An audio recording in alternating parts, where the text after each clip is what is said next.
When I saw Jason walk out of this hospital, it was truly a miracle.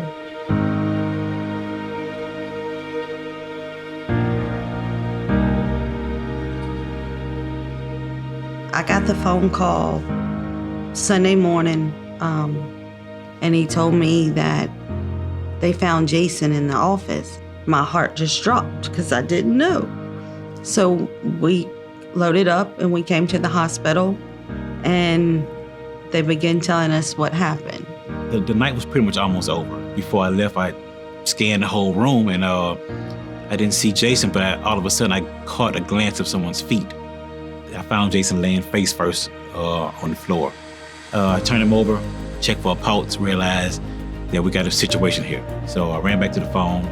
I called the code team, gave my location, and told them what I had going on. We were working in the ER. It was like really early on a morning shift, and they actually called it code blue in the hospital. Typically that's for a patient room, but they called it to the security desk. And so whenever we got there, we saw that Jason was on the ground, and they were kind of just starting compressions for doing CPR on him.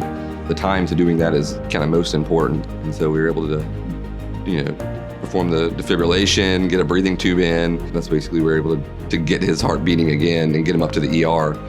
We received him and he was in critical condition.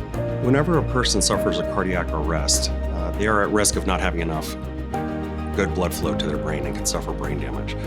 Jason's family, and in particular his wife, had gathered at the hospital right away when this had happened. I recall talking to his wife, Sabrina, and I promised to her that we were going to do the best we could for Jason and for her family. I had this feeling that he was still there.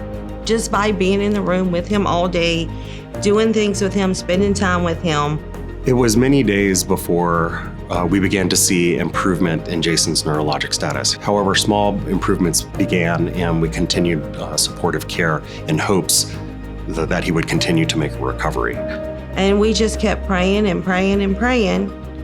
And each day he would get better and do different things, and we gave him time, and he started getting better. Jason has woken up and been able to communicate, and we participate in extensive rehab. So when Jason arrived us on our rehab unit, he had obviously sustained a pretty significant brain injury. Physically, he didn't have overt control over his body like a normal person would.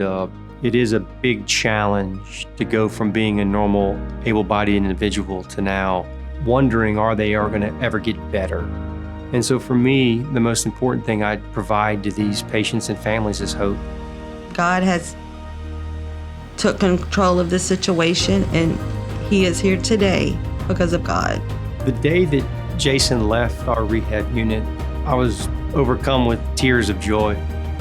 We were really quite happy. We want nothing more than a good outcome for someone who works here and is part of our work family, but more importantly for him and his personal family. This hospital is wonderful.